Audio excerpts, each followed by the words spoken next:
I was raised in a conservative Jewish family in Philadelphia. The culture was materialistic and judgmental. I went through my teens as an atheist.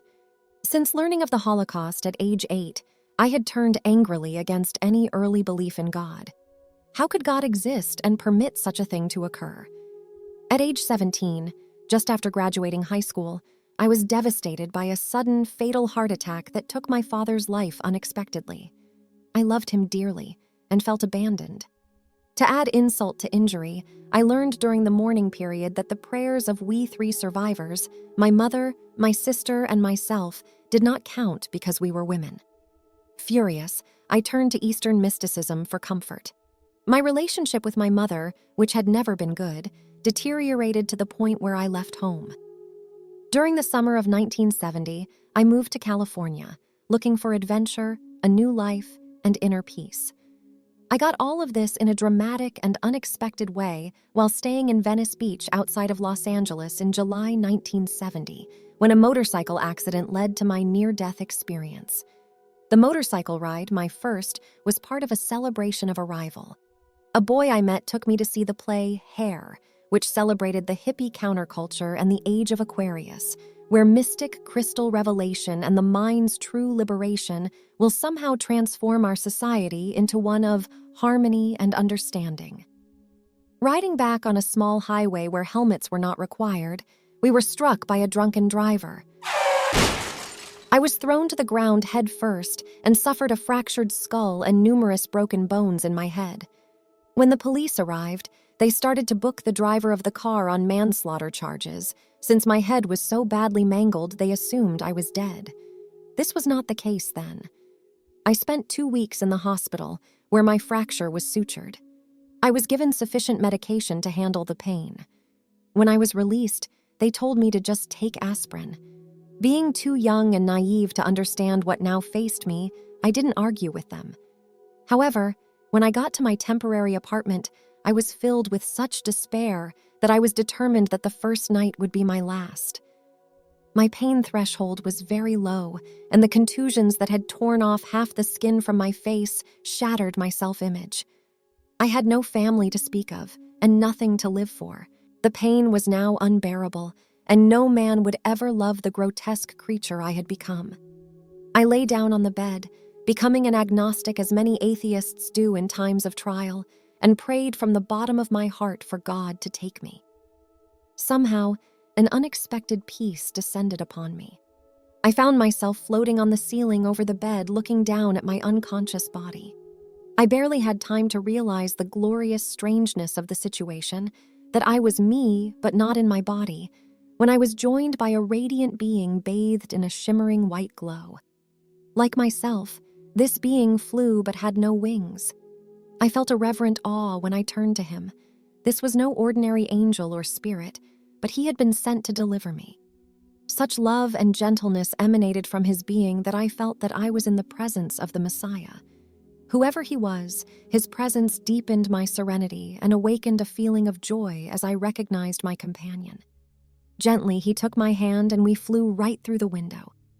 I felt no surprise at my ability to do this. In this wondrous presence, everything was as it should be. Beneath us lay the beautiful Pacific Ocean, over which I had excitedly watched the sun rise and set during the few days I had been there. But a greater magnificence directed my attention upward, where a large opening led to a circular path. Although it seemed to be deep and far to the end, a white light shone through and poured out into the gloom to the other side where the opening beckoned. It was the most brilliant light I had ever seen, although I didn't realize how much of its glory was veiled from the outside. The path was angled upward obliquely to the right. Now still hand in hand with the angel, I was led into the opening of the small, dark passageway. I then remember traveling a long distance upward toward the light. I believe that I was moving very fast and through an immeasurable vastness, but this entire realm seemed to be outside of time and space. Finally, I reached my destination. It was only when I emerged from the other end that I realized that I was no longer accompanied by the being who had brought me there. But I wasn't alone. There, before me, was the living presence of the light. Within it, I sensed an all-pervading intelligence, wisdom, compassion, love, and truth. There was neither form nor sex to this perfect being. It, which I shall in the future call he, in keeping without our commonly accepted syntax, contained everything, as white light contains all the colors of a rainbow when penetrating a prism. And deep within me came an instant and wondrous recognition. I was actually facing God. I immediately lashed out at him with all the questions I had ever wondered about, all the injustices I had seen in the physical world. I don't know if I did this deliberately, but I discovered that God knows all your thoughts immediately and responds telepathically. My mind was naked. In fact, I became pure mind. The ethereal body, which I had traveled in through the tunnel, seemed to be no more. It was just my personal intelligence confronting that universal mind, which clothed itself in a glorious living light that was more felt than seen, since no eye could absorb its splendor. I don't recall the exact content of our discussion. In the process of return, the insights that came so clearly and fully in heaven were not brought back with me to earth. I'm sure that I asked the question that had been plaguing me since childhood about the sufferings of my people. I was deeply disturbed by first-hand reports I heard at my job in Philadelphia from shell-shocked boys no older than I was about the horrors of the war going on in Vietnam. I do remember this.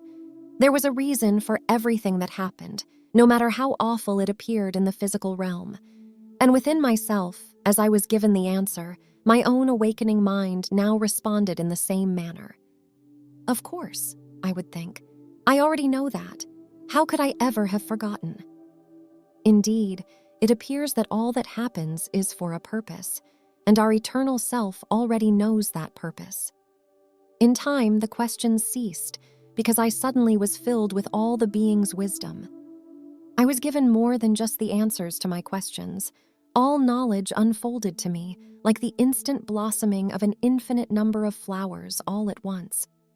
I was filled with God's knowledge and suddenly saw how the universe worked.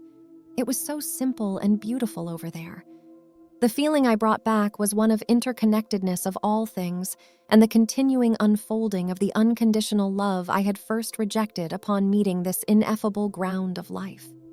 What I'll never forget also was the feeling of being home, to the heart's forgotten longing, the center of the circle of infinity, the fulfillment of all our unspoken dreams. Yes, I was alive there, unimaginably so. The contrast is so great that I cannot even make a mathematical comparison. An imperfect analogy would be to compare our body's life essence on Earth to the flicker of a single candle, and the life coursing through the separated soul or spirit as the blazing forth of a sun.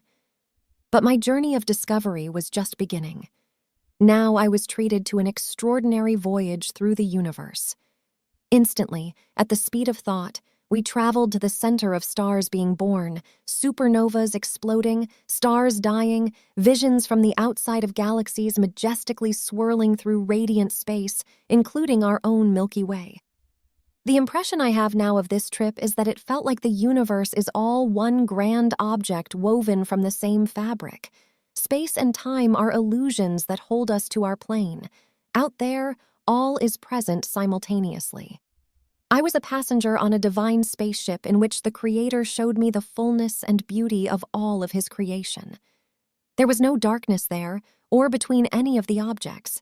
Every object was clothed in light and was alive, aware, and loving.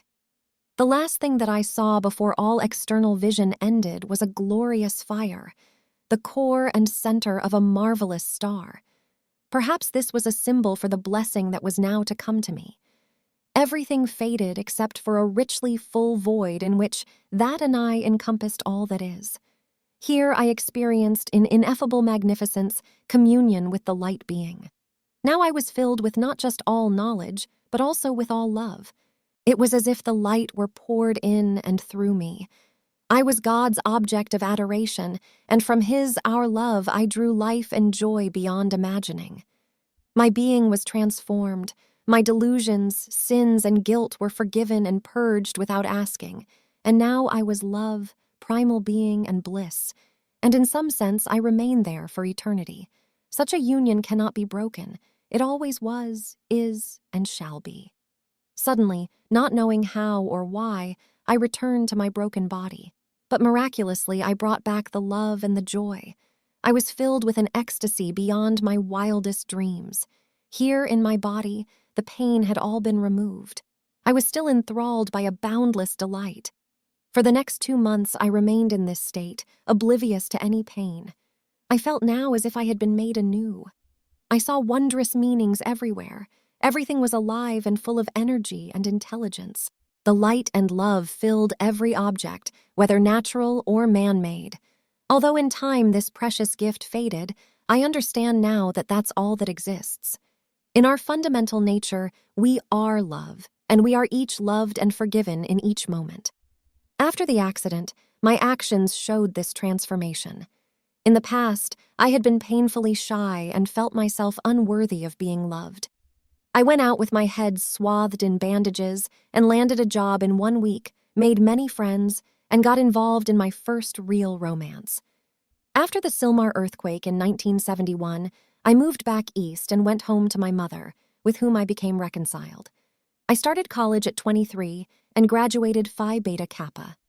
Since then, I have married and become a mother, which I understand to be part of my mission. When I discovered the International Association for Near-Death Studies, IANS, in 1989, I finally broke the seal open on this hidden mystery and decided to share the gift whenever I have the opportunity. Like many others, I have become more spiritual. Those of us called to the spiritual quest have discovered that the door is already open and the mythical new cycle is here. We are all facets of the brilliant diamond heart of our Creator and of each other. What a wonderful time to be alive, to be able to talk about the truth and connect with the forgotten wisdom in other souls. Although it's been 36 years since my heavenly voyage, I have never forgotten it. Nor have I, in the face of ridicule and disbelief, ever doubted its reality. Nothing that intense and life-changing could possibly have been a dream or hallucination. To the contrary, I consider the rest of my life to be a passing fantasy, a brief dream that will end when I again awaken in the permanent presence of that giver of life and bliss.